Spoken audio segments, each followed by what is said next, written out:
Qu'est-ce que le terrorisme d'extrême droite ? Merci d'avoir posé la question. Le 7 décembre 2022, l'Allemagne a mené un véritable coup de filet contre un groupuscule d'extrême droite qui préparait un coup d'État et une attaque du Parlement. 3000 policiers mobilisés dans 11 régions, 300 perquisitions et 25 arrestations de membres ou proches du groupe Reichsbürger, les citoyens du Reich, des nostalgiques du nazisme qui ne reconnaissent pas l'État allemand. 25 personnes, c'est peu pour réussir un coup d'État, mais c'est caractéristique d'une menace croissante qui plane sur l'Allemagne, l'Europe et le reste du monde, 8 décennies après la fin de la Seconde Guerre mondiale. Le terrorisme d'extrême droite. C'est quoi ? Le terrorisme est l'utilisation systématique de la violence en dehors des cadres légaux de la guerre, sans distinction pour les civils, pour atteindre un objectif politique et idéologique. Dans le cas de l'extrême droite, les objectifs peuvent être le renversement de la démocratie, l'instauration d'un régime nationaliste, suprémaciste blanc ou intégriste religieusement.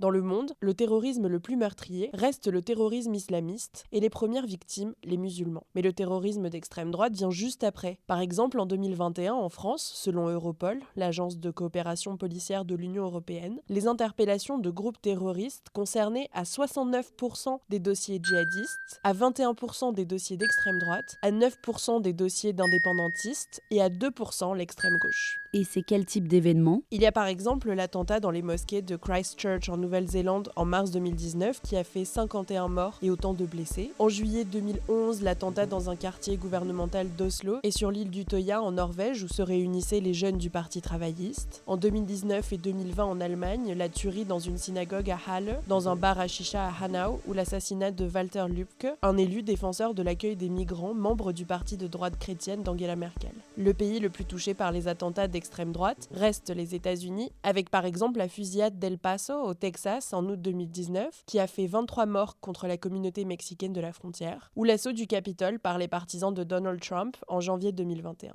En France, il y a eu dernièrement l'attaque dans une mosquée de Bayonne en novembre 2019, mais cette dernière n'a pas été catégorisée comme un attentat terroriste. Comment ça ? Eh bien, le parquet antiterroriste n'a pas été saisi, même si l'auteur était proche de l'extrême droite. Le crime a été considéré comme isolé. Il est donc difficile de mesurer l'ampleur réelle du phénomène à niveau mondial. Mais l'ONU s'inquiète de la hausse des attentats terroristes d'extrême droite, avec ou sans mort, dans le monde. Dans un rapport publié en 2020, elle souligne leur convergence idéologique partout dans le monde ces dernières années, à cause de l'influence de groupes virtuels de radicalisation, maintenant renforcés par l'isolement dû au Covid-19. Beaucoup d'auteurs d'attaques, comme ceux de Christchurch ou d'El Paso, croient par exemple à la théorie complotiste du grand remplacement, selon laquelle la race blanche va être remplacée par d'autres avec l'aide des élites mondiales. L'antiféminisme est imbriqué dans cette idée, selon Europol. Le féminisme aurait été inventé pour distraire les femmes de leur rôle naturel de mère et est par conséquent blâmé pour la chute des taux de natalité dans les pays de l'Europe occidentale, ce qui a finalement permis l'immigration. Les auteurs des attentats d'Oslo, de Christchurch ou de Halle ont d'ailleurs tous avancé des arguments misogynes. Voilà ce qu'est le terrorisme d'extrême droite.